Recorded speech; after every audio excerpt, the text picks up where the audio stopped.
하나님의 말씀 요한복음 12장 1절에서부터 11절까지 말씀입니다.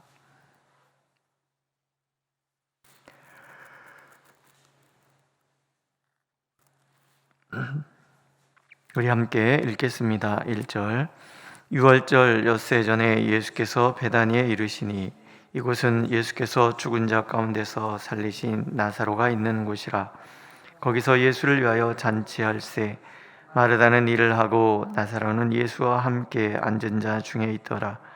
마리아는 지극히 비싼 향유 곧 순전한 나드 한 근을 가져다가 예수의 발에 붓고 자기 머리털로 그의 발을 닦으니 향유 냄새가 집에 가득하더라. 제자 중 하나로서 예수를 잡아줄 가룟 유다가 말하되 이 향유를 어찌하여 300데나리온에 팔아 가난한 자들에게 주지 아니하였느냐 하니, 이렇게 말하면 가난한 자들을 생각함이 아니요 그는 도둑이라 돈괴를 맞고 거기 넣는 것을 훔쳐감이로라. 예수께서 이르시되 그를 가만두어 나의 장래할 날을 위하여 그것을 간직하게 하라. 가난한 자들은 항상 너희와 함께 있거니와 나는 항상 있지 아니하리라 하시니라. 유대인의 큰 무리가 예수께서 여기 계신 줄을 알고 오니 이는 예수만 보기 위함이 아니요 죽은 자 가운데서 살리신 나사로도 보려 함이로라. 대제사장들이 나사로까지 죽이려고 모의하니 나사로 때문에 많은 유대인이 가서 예수를 믿음이로라. 아멘. 유월절 엿새 전에 제 주님의 십자가의 사건이 얼마 남지 않았다. 그 얘기를 이제 요한이 우리에게 들려주는 거죠. 주님이 잡히시고 돌아가시기 엿새 전에 예수께서 베다니 나사로의 집에 이르신 것 같습니다. 마르다는 그 성품대로 예수님을 접대하기에 바쁘고, 나사로는 이제 주인으로서 손님 맞이를 하는 거죠. 그래서 예수님 가운데 함께 있고, 그런데 이제 우리 마리아는 많이 이렇게 읽어보면, 성경을 읽다가 마리아에 대해서 보면 좀 이렇게 굉장히 감성적이고 그러면서 굉장히 따뜻하고, 우리 중에 그런 사람들 있잖아요. 굉장히 뭔가 이렇게 따뜻하면서 이렇게 감성이 풍부하고, 그래서 좀 뭔가 이렇게 살아가는 데는 좀 이렇게 약해 보이지만 뭔가 어떤 일들을 이렇게 분명하게 이렇게 똑부러지게 해내고 뭐 이런 사람들이 있잖아요. 그게 어쩌면 돌출 행동으로 보이기도 하고 그럴 터인데, 그런 사람들이 가지고 있는 장점이 있잖아요. 마음에 어떤 감동이 있을 때 그것을 행함에 주저함이 없다, 뭐 그런 거죠. 근데 마리아가 순전한 나드 한 근, 가룟 유다의 계산에 의하면 이게 300데나리온 정도 된다. 한 데나리온이 남자 노동자의 하루 품삯에 해당이 되니까, 요즘식으로 따지면은 한 얼마 됩니까? 요즘은 어저께 공사하시는 분도 보니까는 일당이 꽤 비싸던데, 그냥 한 20만 원 잡고요. 20만 원 잡고 그러면은 이 향유가 한 6천만 원 정도 되나요? 여러분, 6천만 원을 한순간에 확 써버릴 수 있는 그런 사람이 대한민국에서 몇 안 될걸요. 그쵸? 근데 이 향유를 가져다가 예수님께, 그것도 발에 붓고요, 그리고 자기 머리털로 예수님의 발을 닦아드리는 거예요. 집에 향유 냄새가 가득한 거죠. 때로 우리가 하나님 앞에 무엇인가를 드린다는 것 자체가 하나님 입장에서는 향기가 하나님의 전에 가득 찬 그런 헌신으로 받아들이실 때가 있는 거죠. 마리아는 향유가 뭐 한 6천만 원 되는 향유를 이렇게 부었다, 이것도 이거지만 제가 보고 싶은 거는 머리카락이에요. 머리카락으로 예수님의 발을 닦아드렸다. 그 얘기는 자신의 가장 소중한 그것으로 예수님을 섬기는 거지. 이게 엿새 전에라는 말과 연관이 되어서 예수님이 거기에 대해서 이렇게 설명해 주시잖아요. 가만두어라. 나의 장래할 날을 위하여 그것을 간직하게 하라. 마리아가 이렇게 헌신한 것이, 물론 오빠 나사로를 죽음에서 고쳐주 살려내신 그 은혜가 너무 크기 때문도 있겠죠. 어쨌든 이 마리아의 마음은 예수님을 위해서는 무엇인가를 해드리고 싶은 거예요. 자신이 가지고 있는 것을 다 드리고 싶은 말, 그것이 표현된 행동이 머리카락으로 예수님의 발을 닦. 여러분, 그게 가능하십니까? 그래서 성도 여러분, 내 머리카락으로 누구의 발을 닦아준다? 마리아는 그런 마음이 있는 거예요.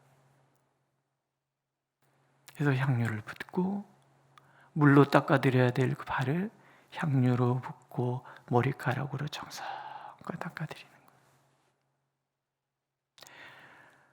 하나님은 그것을 받으시는 거죠.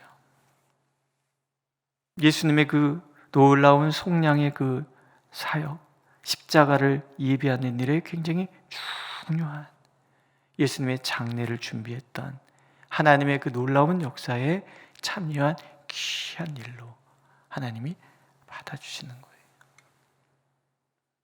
오늘 우리가 하나님 앞에 드리는 헌신들이 결코 헛되지 않다는 것을 하나님은 알기를 원하시는 거예요. 우리가 가지고 있는 것으로, 우리가 하는 어떤 행동으로 하나님을 위하여 행하는 모든 것들을 하나님은 향기롭게 받아주시는 거예요. 그로 인해서 집안 가득, 어쩌면 마리아의 심령 가득 주님의 그 향기로, 주님을 향한 사랑으로, 또 주님의 사랑으로, 마리아의 사랑과 주님의 사랑이 만남으로 사랑이 가득한 그런 복을 받는 거죠. 오늘 우리가 하나님 앞에 드리는 헌신들을 하나님께서 결코 가볍게 생각하지 않는다는 것을 우리가 알 필요가 있습니다. 그런데 이러한 헌신들에 대해서 부정적인 마음이 드는 것도 사실이잖아요. 아깝다라는 마음이에요. 가룟 유다가 이렇게 얘기합니다. 이 향유를 어찌하여 300데나리온에 팔아 가난한 자들에게 주지 아니하였느냐. 복음서 다른 복음서에서는 허비하여라는 말이 나와요. 6천만 원 향수로 발 닦는 데 쓴다는 건 누가 봐도 이거는 낭비처럼 보이잖아요. 이게 어쩌면 현실적인 어떤 시각으로 보면 너무나 당연한 것처럼 보이잖아요. 헛된 낭비. 그런데 여기에 요한은 이런 설명을 덧붙입니다. 그가 이렇게 말함은 가난한 자들을 생각한 것이 아니라 그는 도둑이라. 돈괴를 맞고 거기 넣는 것을 훔쳐감이라라. 그러니까 가룟 유다가 셈이 빠르니까 아마 회계를 맡았었나 보죠. 재정 담당이었었나 보죠. 그런데 견물생심이라고 돈을 가까이 하다 보면은 나도 모르게 슬쩍슬쩍 융통하는 그런 나쁜 행동들이 나올 수 있잖아요. 근데 가룟 유다는 욕심이 많았기 때문에 그런 마음이 있었다라는 거죠. 그러니까 가난한 자 핑계를 대지만 아이고 저 돈 있으면 얼마나 쓸 데가 많은데 이런 생각도 있고 자기 자신이 그것을 어떻게든 융통해 보려고 하는 그런 욕심도 있었겠죠. 어쩌면 이 6천만 원 가지고 가룟 유다가 돈을 잘 굴려서 이자도 남기고 그래서 더 해갖고 그걸로 투자해서 돈 벌어갖고 또 어떤 교회 일을 하는 게 훨씬 더 낫지 않아? 뭐 이렇게 생각할 수도 있었겠죠. 그러나 그 마음의 근본은 욕심이라. 욕심은 하나님께 가 있는 마음이 아니라 내 안에 있는 마음이죠. 마리아는 마음이 예수님께 가 있기 때문에 당신의 자신의 모든 것을 예수님께 드릴 수 있었지만 가룟 유다의 마음은 자기 자신 안에 있잖아요. 그 욕심이 있었기 때문에 예수님께 드리는 것이 아까운 거예요. 우리가 그런 거예요. 내 안에 욕심이 있는 순간에는 헌신이라는 것 자체가 비현실적인 거예요. 낭비라고 보이는 거죠. 새벽에 이렇게 새벽 기도를 나오시는 게 하나님 입장에서는 향기로운 제물이 될 수 있지만 어떤 사람 입장에서는 왜 그래? 잘 자. 그런 거죠. 작정 기도를 시작하면은 제가 어떤 분은 이렇게 보니까 그분은 예수 믿고 나서 제일 먼저 한 게 뭐냐면 첫날 새벽 작정 기도를 하는 거예요. 그러니까 첫날 동안 하루도 안 빠지고 새벽 기도를 하는 거예요. 근데 이분이 새벽 기도를 하다가 어느 날 아파서 하루를 빠진 거예요. 그러니까 그날부터 다시 첫날을 하는 거야. 이게 비현실적으로 보이지 않습니까? 이제 작정기도 40일을 하다 보면 한 2주 정도를 참여하다 보면요, 몸이 몸살이 나실 거예요. 안 하시던 분들이, 우리야 뭐 늘 하는 사람도 상관없어요. 근데 어떤 분이 그것을 체질 전환이라고 그러더라고요. 어찌 보면 비현실적으로 보이는, 열이 펄펄 나고 그러는데 작정했기 때문에 기도의 자리에 가야 된다? 누가 봐도 비현실적으로 보일지 모른다라는 거죠.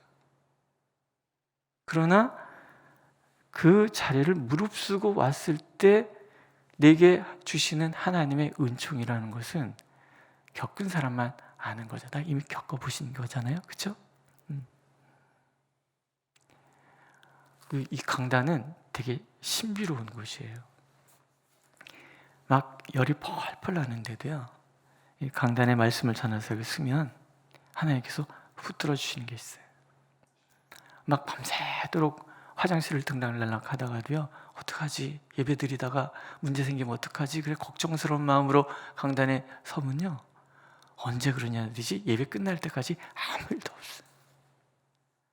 이게 열이 한 38도, 39도 정도 돼갖고 이게 강단에 이렇게 서서 설교를 하면요, 노래요. 막 진짜로 둘러 보이고 막 그래, 막 어지럽고 막. 그런데 그래도 말씀을 전할 때는 언제 그러냐는 듯이 이렇게 하나님이 붙들어 주시는 것들이 있어요.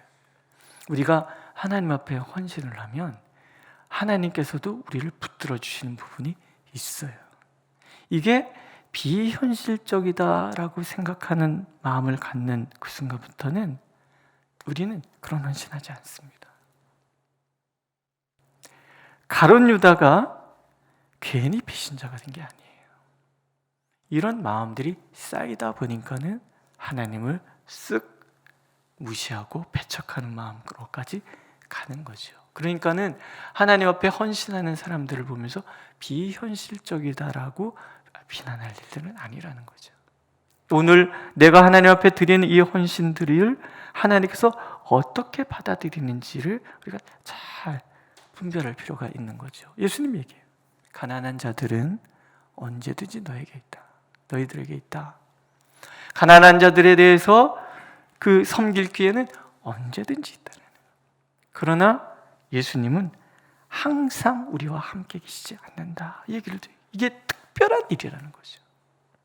마리아는 그게 예수님의 장례를 준비하는 행동이었었다.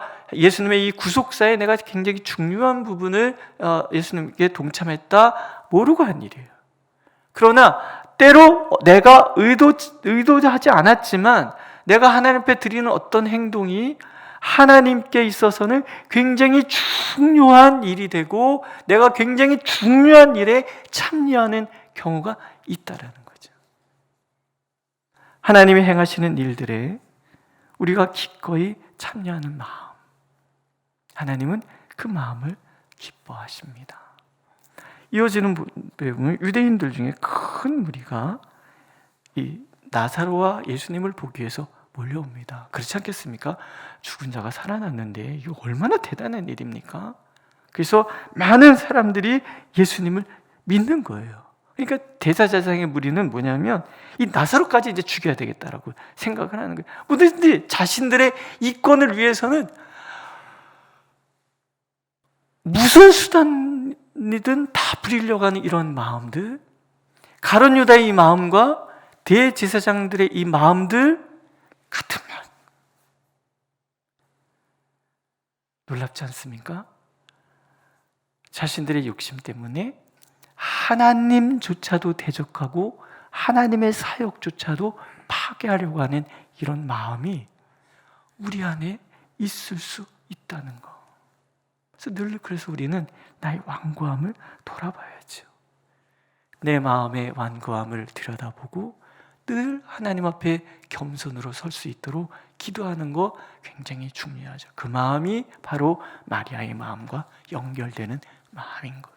오늘도 하나님께서 우리가 그렇게 하나님의 사역에 기꺼이 참여하고 그것이 하나님의 집에 얼마나 향기로운 냄새가 되는지를 우리가 알기를 원하시고 하나님 그것을 얼마나 기쁘게 받으시는지를 원하시는지를 알기를 원하십니다. 그래서 나의 완고함은 극복하고 나의 욕심도 극복하고 하나님께로 온전히 나아가는 저와 여러분들이 되시기를 오늘도 하나님은 간절히 원하고 계십니다. 기도하겠습니다. 하나님, 주님 앞에 진정으로 헌신할 수 있는 마음을 우리에게 허락하여 주옵소서.